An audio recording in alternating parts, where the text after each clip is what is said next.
Hello and welcome to the Cloud Council. Today we're discussing how to create a fast-paced business, and I am delighted to be joined by Mayank Prakash and Madhu Babuta. Why is it important to tackle established practices, and how do you explain the risks of not tackling those practices in the organization? It's a super question. If I were to say it in 3 words, I would say with great difficulty.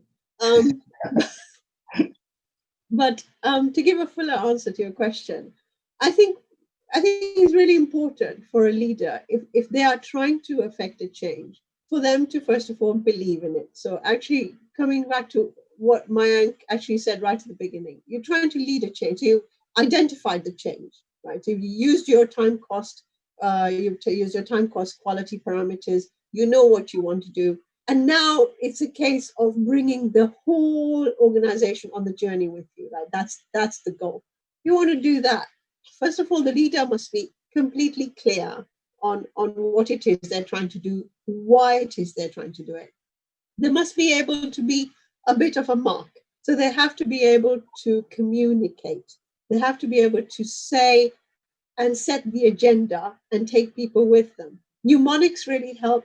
So when I was CIO of the Hydrographic Office, I crafted this concept of 3DR, determine, design, deliver, run. So to create a methodology, a simple methodology that people could understand, because everybody has got their day jobs. When you try to put transformation on top of an organization that's already running, you are really torturing that organization. So you have to be very live to that. Create a simple way that people understand it. Take a simple way that people can board your ship, join you in your journey, and help you deliver it. So I think for me, those are the other critical criteria. Be clear, communicate well, bring people along with you, and make sure that the change is enduring. Otherwise, you will create a whole lot of kerfuffle, and then kind of you'll have to leave it because there'll be too much commotion to deal with. And keep it small. Don't try to do way too much. Have patience, do it small, do it in stages, and people will come with you. Mike, thank you. Mike, how have you tackled established practices in your organizations? I loved Madhu's response, with great difficulty.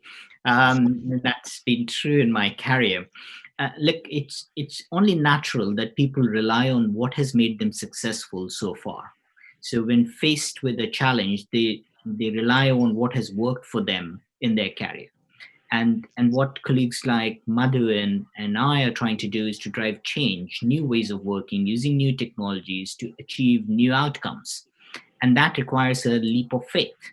And that is difficult for people just naturally. They're not being difficult. It is just natural for them to rely on something that has worked for them. There are 4 things that have worked for me in my career. First, small exemplars work. So start small and show something. The second thing that has worked is give people something that they can grip. And so it can't be ambiguous. Give people some structure that they can grip. Whatever that structure is in that management framework that the organizations use, to give them something they can grip so that they can feel they have some control over this thing. It's not going to run amok and be out of their control. The third thing is to show people progress. We are visual as human beings. And so it makes a massive difference when people can see progress.